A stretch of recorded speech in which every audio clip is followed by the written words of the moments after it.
Salut à tous, aujourd'hui je vous propose une collaboration avec la chaîne Minute Efficace. Ils parlent de sujets similaires à ce que je vous propose et je trouve ça super intéressant. Donc je vous encourage fortement à aller y faire un petit tour. Je vous en reparle en fin de vidéo. Passons tout de suite à la méthode que je te propose de te partager aujourd'hui pour changer de vie.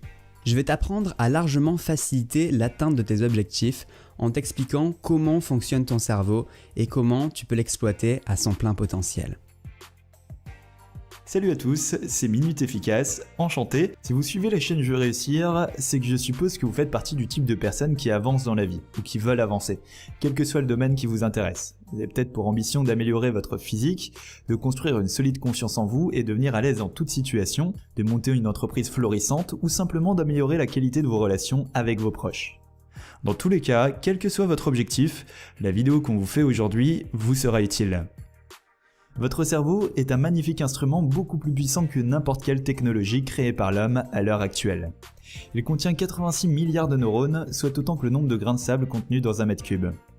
L'information y circule jusqu'à 430 km/h, soit plus vite qu'une Formule 1 lancée à pleine vitesse. Cette information transite dans ce qu'on appelle des fibres nerveuses. Vous pouvez les imaginer comme des petits câbles très fins qui, mis bout à bout, constitueraient un segment long de 180 000 km, soit 4 fois le tour de la Terre. Le tout dans un petit condensé d'1,3 kg de matière grise qui pourrait tenir dans la paume de votre main. Incroyable, n'est-ce pas? Vous comprenez à quel point votre cerveau est extraordinaire. Mais pour l'exploiter à son plein potentiel, faut-il encore savoir l'utiliser? Si tu n'as jamais piloté de voiture de course et que je te mettais entre les mains une Formule 1 sans te donner de mode d'emploi pour la piloter, il te faudrait moins de 5 secondes pour faire une erreur et foncer droit dans le mur. À l'image de cela, beaucoup de gens n'ont jamais appris à utiliser leur cerveau et foncent droit dans le mur dans tout ce qu'elles entreprennent. Elles vont d'échec en échec et n'arrivent jamais à concrétiser leurs désirs et finissent par abandonner leur ambition, écrasées par un lourd sentiment d'impuissance. A l'inverse, les rares personnes qui ont pris le temps d'apprendre à utiliser leur cerveau ont la possibilité de réussir tout ce qu'elles entreprennent. Bien sûr, elles ont parfois un genou à terre ou se font mettre des bâtons dans les roues, comme tout le monde, mais elles se relèvent aussitôt et reprennent le cap avec encore plus de force et de détermination. On pourrait même essayer de les forcer à échouer par toutes sortes de contraintes extérieures, mais la force qu'elles ont dans leur esprit leur permettrait quand même de trouver un moyen de réussir, parce qu'elles ont conditionné leur esprit à l'excellence. Et toi aussi, tu peux développer cette solidité dans ton esprit, et je vais t'expliquer immédiatement comment faire. J'aimerais te partager quelque chose qui m'a bouleversé dans une interview de Jean-Marc Gadoulet, un des plus grands agents secrets en France, qui a notamment mené des négociations avec les leaders d'Al-Qaïda. Toute sa vie, il s'est immergé dans des rôles et s'est fait passer pour quelqu'un d'autre. Il respectait une longue liste minutieusement préparée à l'avance, comportant tous les détails sur le personnage fictif qu'il devait incarner. À chaque fois, il changeait radicalement de physique, d'environnement, devenait quelqu'un d'autre avec un nouveau métier et se faisait de nouveaux amis temporaires. Lorsqu'on lui a demandé s'il n'avait pas tendance à devenir schizophrène avec toutes ses différentes identités, il lui répondit que non.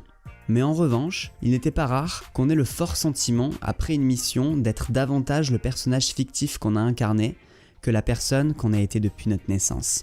En fait, ses collègues et lui étaient tellement immergés dans un rôle qu'ils ne jouaient plus de rôle.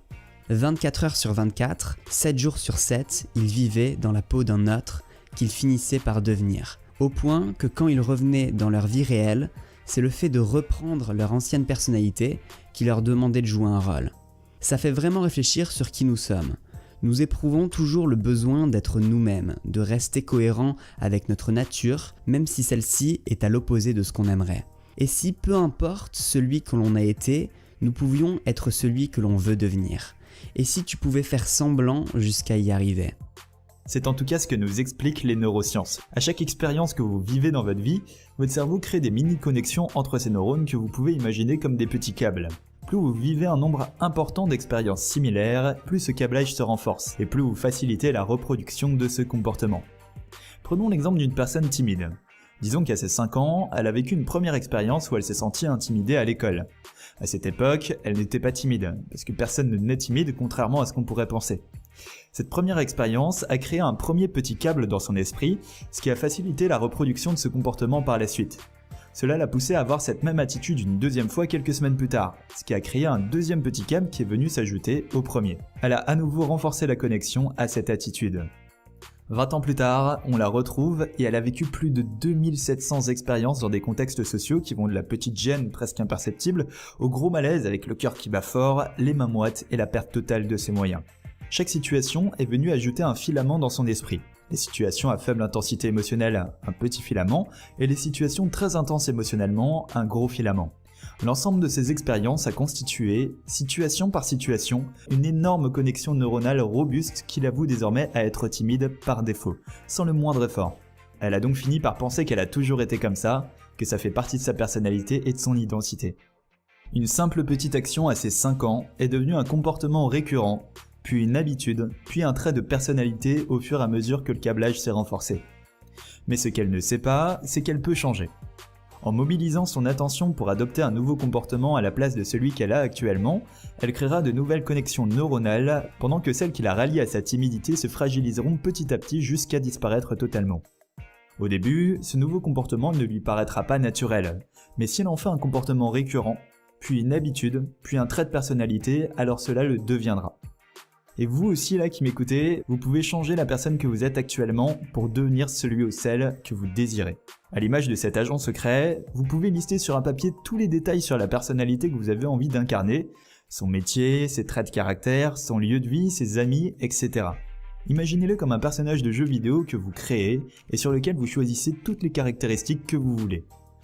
Ensuite, incarnez au quotidien ce personnage que vous avez minutieusement pensé, réfléchi et conçu. Devenez celui-ci.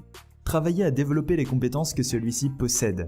Changez d'études si celui-ci fait un métier différent que celui que vous visez. Prenez des cours d'art oratoire si celui-ci s'exprime avec plus d'éloquence, ou inscrivez-vous à la salle de sport si celui-ci a un physique plus athlétique.